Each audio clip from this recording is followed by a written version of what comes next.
समय मौजूद है आजमगढ़ जिले के निजामपुर ग्राम सभा में, जो कि अहरौला थाना के अंतर्गत आता है, फूलपुर तहसील है। यहाँ पर कुछ जमीनी मैटर है।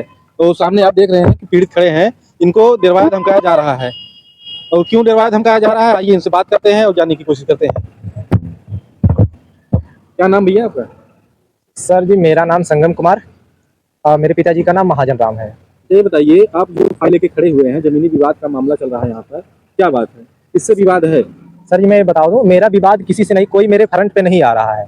मैं आपको बताऊं, कोई मेरे फ्रंट पे नहीं आ रहा, लेकिन मतलब एक पीछे से जो वार करते हैं, इसमें नेकपाल को पैसा देकर, विपक्ष द्वारा जो भी मेरे विपक्षी हैं, नेकपाल को पैसा देकर मेरे खिलाफ उनको लाया जा रहा है, जबकि यहाँ पे नेकपाल का कुछ है नहीं। मैं एक दिन, ये देखिए, आप गड्ढा दिखा सकते हैं यहाँ पे। बंजर वगैरह तो नहीं है? नहीं, यहाँ पे बंजर नहीं है। बताया जा रहा था कि कब्रिस्तान भी यहाँ कहीं है, तो क्या वही यहाँ नहीं है? सर, मैं आपको ये बता दूं, कब्रिस्तान एक नंबर में 735 का काम है। ये 735 का पूरा नंबर है। गाटा डिवाइड हो गया? गाटा डिवाइड हो गया है, उसमें गाटा डिवाइड हो गया, का खा गा घा अंगा, ठीक है। आपका किस में आता है? हमारा आता है घा और अंगा में। तो कब्रिस्तान कहाँ पर है? कब्रिस्तान 735 का काम है, जो बगल में 6 लाइन बनी हुई है, उस पार है, उत्तर साइड। 6 लाइन इसी नंबर में बनी हुई है? हाँ, 6 लाइन इसी नंबर में। तो जो आप बता रहे हैं कब्रिस्तान 6 लाइन किस बगल है, उस बगल है? 6 लाइन के उस बगल है, क्योंकि 735 का काम है। मतलब दफनाया जाता है, मट्टी देते हैं वो लोग। देते हैं। हाँ। तो यहाँ पर जो बता रहे हैं कि क्यों हम बता रहे हैं कि मतलब पीछे से वार किया जा रहा है? हाँ। कोई सामने नहीं आ रहा है। मैं ये कहता हूँ, अगर किसी का यहाँ पे कब्रिस्तान हो तो कागज लेकर मेरे सामने आए, यहाँ पे उपस्थित हो, प्रशासन के समक्ष दोनों पक्षों में बातचीत हो। तो कितने दिन से आप रखे हुए हैं? लेकिन एक बात, लेकिन वो लोग आते नहीं, वो लोग जानते हैं कि हमारा कब्रिस्तान तो उस तरफ है, हम अपना ले लिए हैं, ठीक है। और जो यहाँ से जो गया था 6 लाइन में, उसके बदले में उनको मुआवजा उधर मिला है, मतलब उसर एक जगह पड़ता है, वहाँ पे उनको मिला है, ठीक है, मुआवजा उनका, ठीक है। यहाँ पे हम लोगों का छोटा नंबर है, जैसे 735 का जो घांगा है, ठीक है, ये लगभग 7.5 हिस्सा का नंबर था, ठीक है। तो इसमें आधे में कुछ लोग स्कूल में दान दे दिए हैं अपनी जमीन को, ठीक है।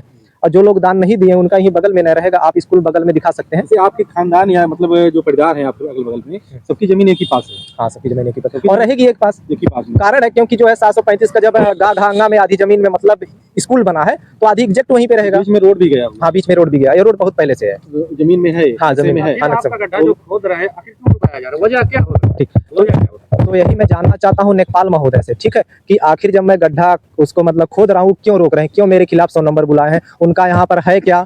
ठीक है, जमीन पे काबिज है? आप देख सकते हैं कि मैं करकट लगाया हूँ, ठीक है, आप दिखा दीजिए।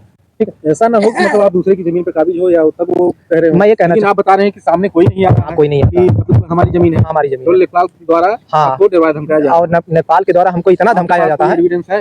हमारे पास एविडेंस है, हमारे पास जो ऑडियो रिकॉर्ड है नेपाल का, और मुझे कई बार कहे कि आपके खिलाफ मैं FIR करा दूंगा। तो मैंने नेपाल से पूछा था, आपके पास क्या प्रूफ है कि आप मेरे खिलाफ इस माध्यम से FIR दर्ज कराएंगे, क्या आधार है? कुछ नहीं था, ठीक है, कुछ नहीं बोले। बोले कि आप जो है कब्रिस्तान में लगा। मैंने कहा आप ये बताइए, 735 में बटा पड़ गया है, का खा गा घा, तो 735 के काम में कब्रिस्तान है, आप खतौनी निकालेंगे तो उसमें का दिखाएगा कब्रिस्तान, बाकी जो खा गा घा है उसमें नंबर है, बाकी सब। ये जो बता रहे हैं आपको नॉलेज है क्या? नेपाल को नॉलेज नहीं है इस बारे में? जी, नेपाल को नॉलेज है, लेकिन यहाँ नेपाल है। यहाँ जो कब्रिस्तान है या आपकी जो जमीन है कहाँ पर है? ठीक, मैं आपको बता दूं, पीछे जो घर बना हुआ है आप बता रहे हैं, तो इन लोगों का कोई रास्ता नहीं है? उनका रास्ता मैं आपको बता दूं, नेपाल को पूरी जानकारी है यहाँ की, ठीक है। यहाँ पे क्या है, लेकिन नेपाल यहाँ के नकलेश निषाद घुसखोर नेपाल है, ठीक है। वो विपक्ष से इतना पैसा ले लिए हैं कि मेरे विरुद्ध खुद खड़े होने के लिए तैयार है। पार्टी बन रहे हैं? हाँ, पार्टी बन रहे हैं, ये समझ लीजिए आप। कोई बंजर कुछ नहीं है, आपकी खतौनी है? खतौनी है, उसकी बात भी ये हाल है।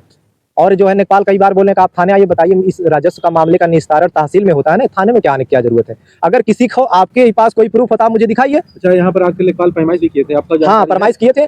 मैं जिसकी जमीन उनको जानकारी है, मैं आपको बता दूं, नेपाल जो फरमाइश करने आए थे, ठीक है, तो मुझे 10 मिनट पहले बताया गया था, ठीक है। 10 मिनट पहले कोई एक्सपायर हो गया था, मैं वहाँ पे मिट्टी देने गया था दुर्वासा, ठीक है। मुझे 10 मिनट पहले बताया गया, मैंने कहा आप कल नापिए, मैं रहूंगा। मैंने उनसे ये पूछा किस नेपाल, ठीक, नेपाल से मैंने ये पूछा किस आधार पे आए? धारा 24 है आपके पास, 30(2) है, क्योंकि मिलजुमला जमीन नापने का अधिकार बिना धारा 24 बिना 30(2) का आप नहीं नाप सकते हैं। उन्होंने कुछ नहीं बताया, उल्टा मुझे धमकाया कि आप थाने आइए तब मैं आपको बताता हूँ। बताइए क्या है मैटर? इसका मतलब आप लोग थाने में पैसा दिए हैं कि मुझे प्रताड़ित किया जाए। उनके पास कोई एविडेंस नहीं है, कोई आधार नहीं है नापने का। अगर आप किसी की जमीन नाप रहे हो तो उसको वहाँ पे होना चाहिए उपस्थित। अगर मैं नहीं हूँ उपस्थित, आप कैसे नाप दिए? आप नहीं थे, आपके जो बाकी खातेदार है वो सब थे? वो सब भी नहीं थे, कोई नहीं था। कोई नहीं था। तो किसके आधार पे वो अकेले नाप के चले गए? अकेले नाप के मतलब यही दबंगई नेपाल की चल रही, जो अखिलेश निषाद है, इतने घुसखोर नेपाल है, मैं क्या आपको बताऊं।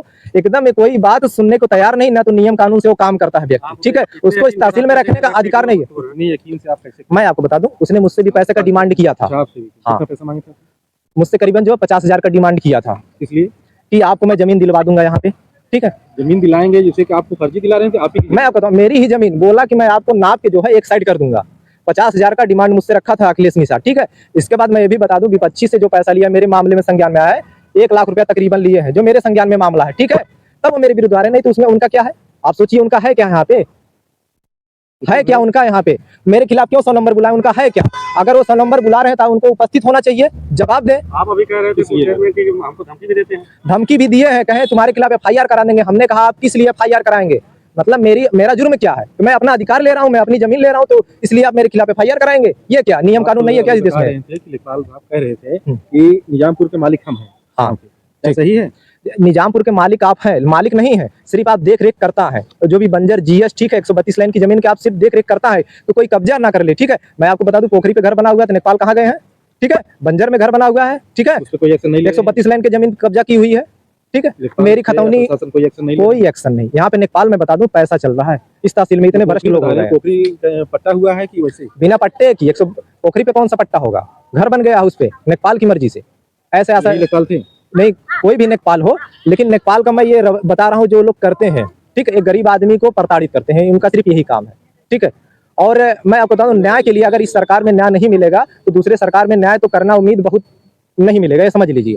योगी सरकार जो है भ्रष्टाचार को खत्म करना चाहते हैं योगी जी, लेकिन उनके कर्मचारी भ्रष्टाचार को और बढ़ावा दे रहे हैं। यहाँ तहसील तक भ्रष्टाचार है, इतना भ्रष्टाचार है कि कोई गरीब व्यक्ति की बात सुनने के लिए तैयार नहीं है बिना पैसे की।